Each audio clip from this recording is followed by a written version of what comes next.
Hi, welcome to Ray at the Movies, and today we're doing a review on Dragonslayer. That's in 4K and Blu-ray, by the way. This came out March 21st, 2023.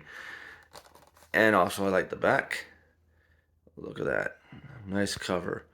Now, I don't know. I can't. I think this is an original cover or some art. They had an artist do it.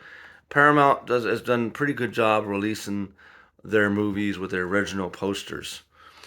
And the movie has bonus features that has commentary by director Matthew Robbins and Turturro. This has screen tests. The Slayer of All Dragons also includes the original theatrical trailer. All, of course, in HD because this is only in 4K and only has the digital version available for you if you just get the 4K. I wanted to go into the movie came out in June 26th, in 1981.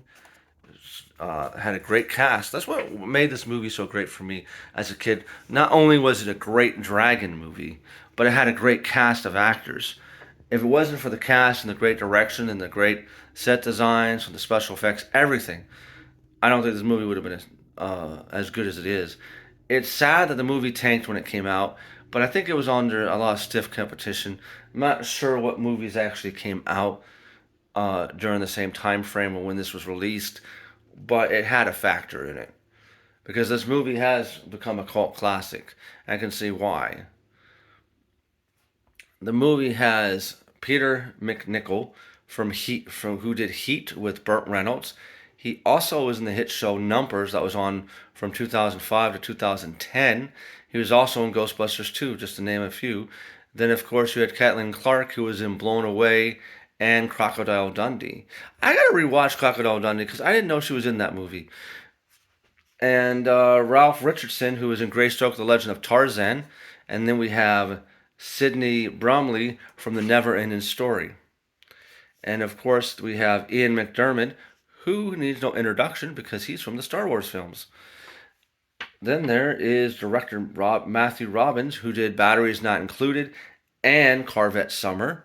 Then you had the special effects maestros Phil Tippett, Dennis Muren, and Chris Wallace. I'll read a little bit of the synopsis of the movie for you. An essential fantasy adventure with groundbreaking Oscar-nominated visual effects, Dragonslayer comes to 4K Ultra HD restored for exceptional picture and sound and approved by director Matthew Robbins, set in the 16th century England. An ill-tempered, fire-breathing creature anonymously known as Vertimex terrorizes its citizens until a young sorcerer's apprentice named Golan is reluctantly tasked with confronting the beast. For Golan to succeed, it takes more than magic to defeat the dragon. I have to say, the visual effect, I'm not joking, the special effects, and I love the special effects, especially with how the dragon is done with with the stop motion effects and everything. It looks fantastic. The 4K really brings this movie to life. I I've watched this movie over and over again when it was on VHS and when it was on TV. I don't remember ever owning the DVD, but this is a big improvement because the DVD quality.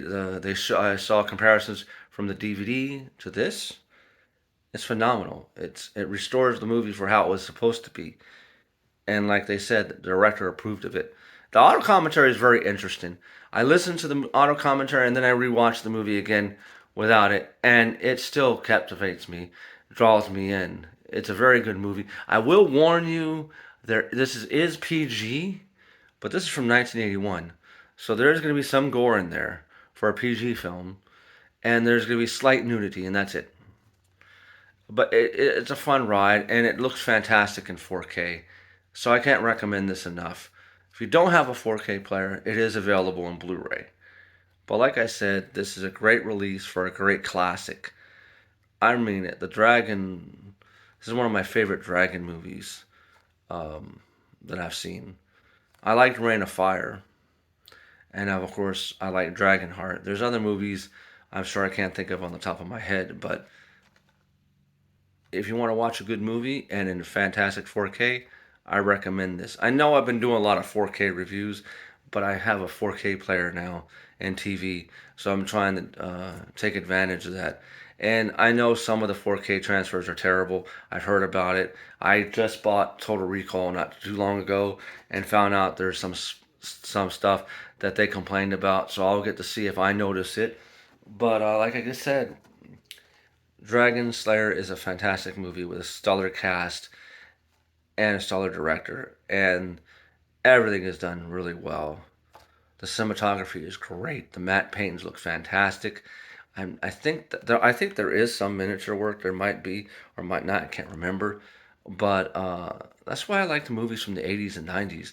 They knew how to do it. I'm not dogging the movies now, but practical effects, stop motion effects, matte paintings. It's a lost art, and it's a shame it's disappeared. Not as much. They still have some people who still directors who will use practical effects over CGI. Not that CGI is bad, but this is a classic movie. The music's even good. So you got a chance to get this, pick it up. I highly recommend this, even especially for those who are big fans of this movie. Highly recommend it. With that, I am out, and I'll see you till next time.